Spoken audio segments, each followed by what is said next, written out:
Assalamualaikum warahmatullahi wabarakatuh.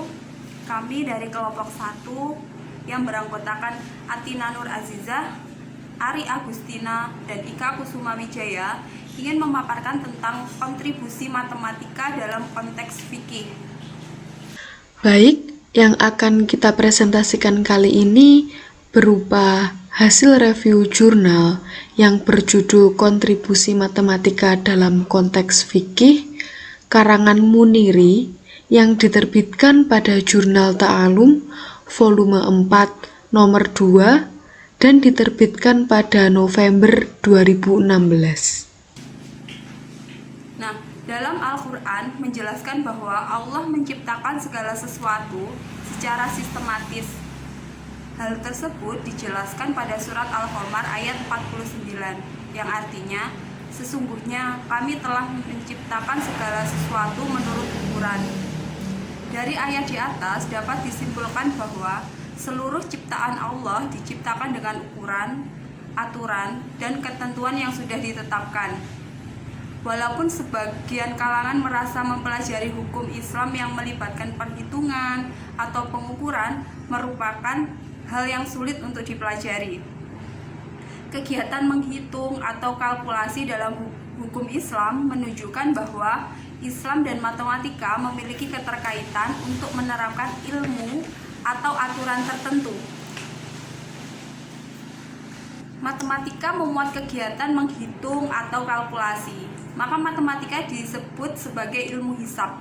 Nah, matematika jika dipandang secara bahasa, kata tersebut berasal dari bahasa Yunani, yaitu matema, yang berarti hal-hal yang dipelajari.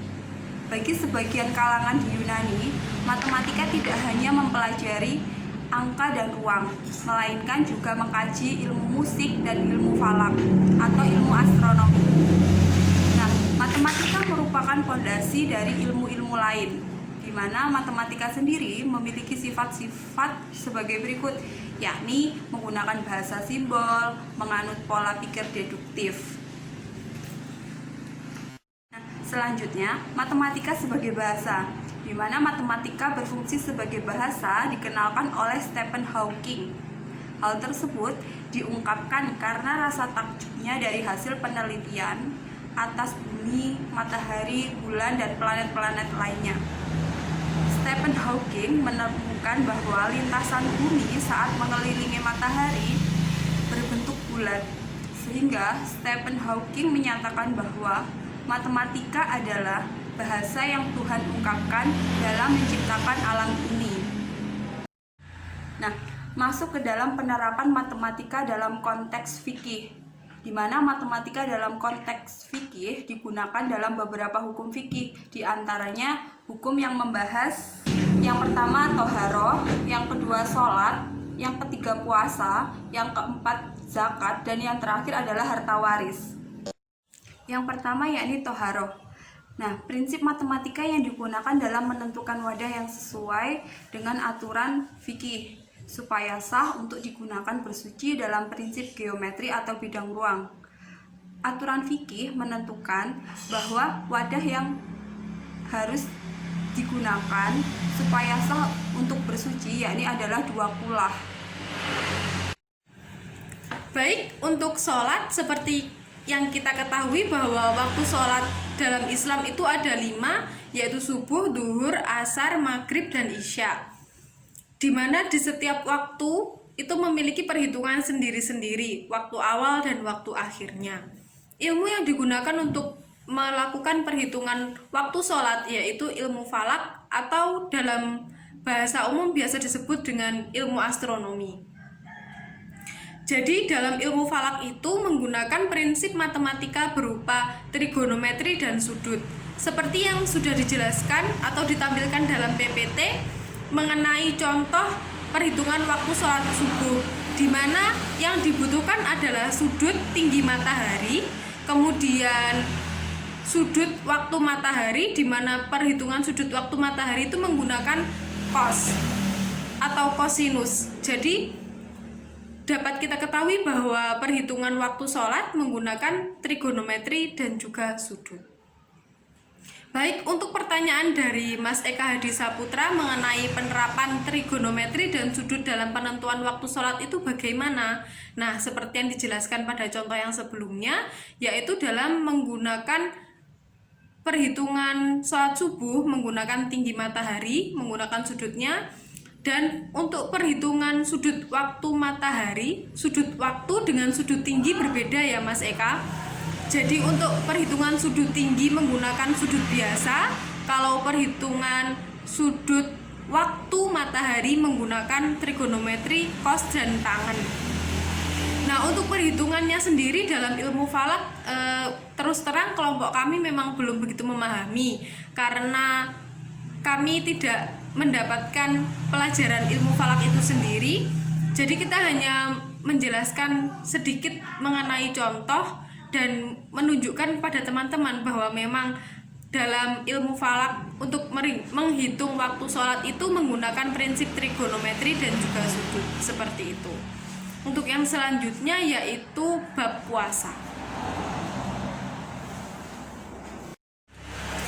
Mohon maaf, ternyata ada pertanyaan dari Mbak Saidah yang belum terbaca. Pertanyaannya Mbak Saidah yaitu apakah penerapan matematika dalam sholat hanya untuk menentukan waktu sholat saja? Nah, seperti ini ya Mbak. Penelitian mengenai sholat itu sangat banyak sekali sebetulnya. Mengenai kalori dalam sholat, kalori yang terbuang ketika sholat, kemudian gerakan-gerakan sholat itu berpengaruh pada kesehatan manusia atau tidak. Itu sangat banyak sekali penelitian seperti itu. Akan tetapi kalau kalori dan kesehatan itu kan lebih cenderung masuk ke ilmu sains ya Mbak. Jadi untuk penerapan ilmu matematikanya itu hanya berlaku untuk trigonometri dan sudut saja, seperti itu. Selanjutnya yaitu puasa. Seperti yang kita ketahui, setiap umat Islam memiliki kewajiban menjalankan puasa Ramadan, di mana dalam menjalankan atau menentukan waktu untuk puasa Ramadan, bulan Ramadan maksud saya, itu menggunakan ilmu astronomi. Dan juga dalam menentukan waktu imsak dan juga maghrib, seperti itu. Jadi dalam penentuan waktu itu ilmu matematika yang digunakan seperti sudut dan juga trigonometri. Kemudian dalam berpuasa itu ada rukhsah atau keringanan bagi umat muslim yang tidak bisa menjalankan puasa karena sakit parah atau karena usia lanjut dan juga ibu hamil. Nah, apabila memang tidak dapat mengganti, maka diberi keringanan berupa pembayaran fidyah. Dalam pembayaran fidyah ini menggunakan prinsip matematika berupa perkalian.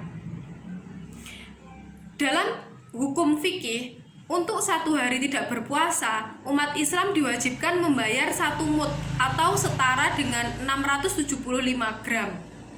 Nah, perkalian itu digunakan ketika contohnya saat salah seorang umat muslim tidak dapat menjalankan puasa selama 15 hari karena memang memiliki penyakit keras. Setelah itu pun dia tidak diperbolehkan untuk berpuasa lagi untuk menjaga kesehatannya, maka dia diwajibkan membayar fidyah sebesar 15 dikali 675, seperti itu.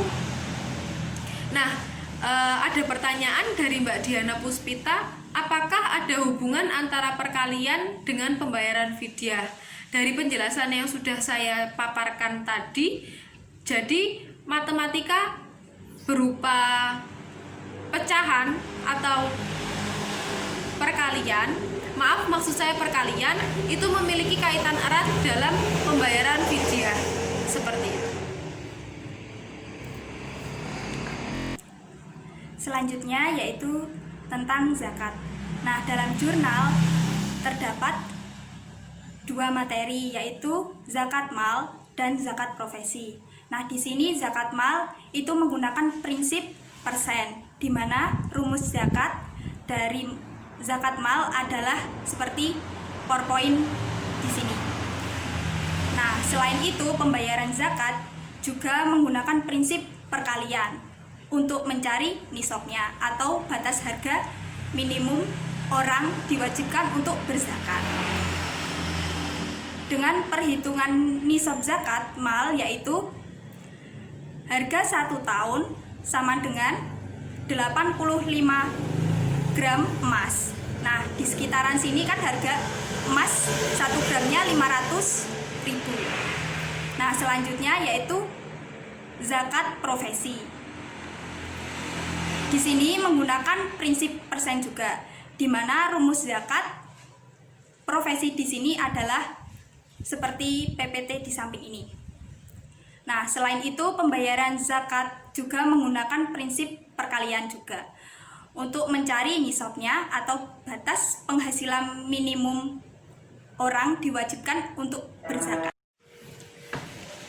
Dengan perhitungan nisab zakat mal, yaitu penghasilan beras sama dengan 520 dikali dengan harga makanan pokok, yaitu seperti beras, jagung, dan lain sebagainya. Nah, selanjutnya di sini saya akan menjawab pertanyaan dari teman-teman. Salah satunya Mbak Sayyidah Fatimah. Pertanyaannya, kalau penghasilannya 500.000, maka berapa zakat yang harus dikeluarkan? Nah, jawabannya, nisab zakat profesi adalah penghasilannya setara dengan 520 kilo makanan pokok. Kalau di Indonesia kan umumnya makanan pokoknya beras ya. Karena sejauh ini harga beras paling murah adalah Rp10.000. Nah, penghasilan 500.000 belum memenuhi nisab, sehingga tidak wajib zakat. Nah, apabila ingin memberikan sedikit harta untuk orang yang membutuhkan, maka dianggap sebagai sedekah, seperti itu. Selanjutnya, pertanyaan dari Mbak Anissa Rohmatul Jannah. Di daerah saya, takaran pembelian beras menggunakan liter. Lalu, bagaimana cara membayar zakatnya? Nah, begini Mbak Risha, sebaiknya sebelum menghitung nisab zakat profesi maupun jumlah yang harus dibayarkan untuk zakat profesi, perhitungannya harga beras dikonversikan ke dalam kilogram terlebih dahulu, seperti itu. Kemudian pertanyaannya dari Bu Fadilah, bagaimana perhitungan zakat profesi? Perhitungannya yaitu 2,5% dikali dengan penghasilannya, seperti itu. Tetap pertanyaannya Bu Fadilah, bagaimana pembayaran zakat profesi? Apakah dilakukan setiap bulan atau setiap tahun? Nah, di sini zakat profesi yaitu dilakukan setiap menerima gaji.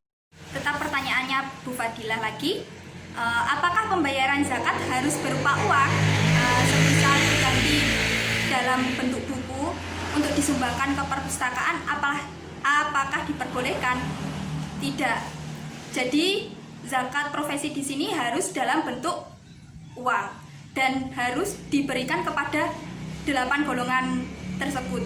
Contohnya seperti fakir miskin. Selanjutnya yaitu tentang harta waris. Nah, di sini harta waris menjelaskan detail tentang pembagian untuk warisan ahli waris, seperti itu. Nah,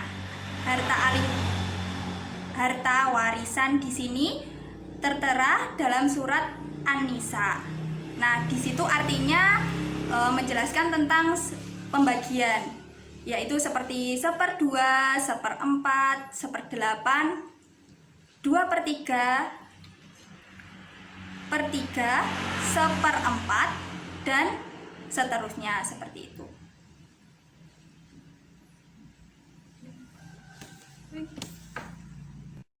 Nah, dari harta waris di sini ada teman saya yang bertanya, yaitu Rizka Mufti Solihah.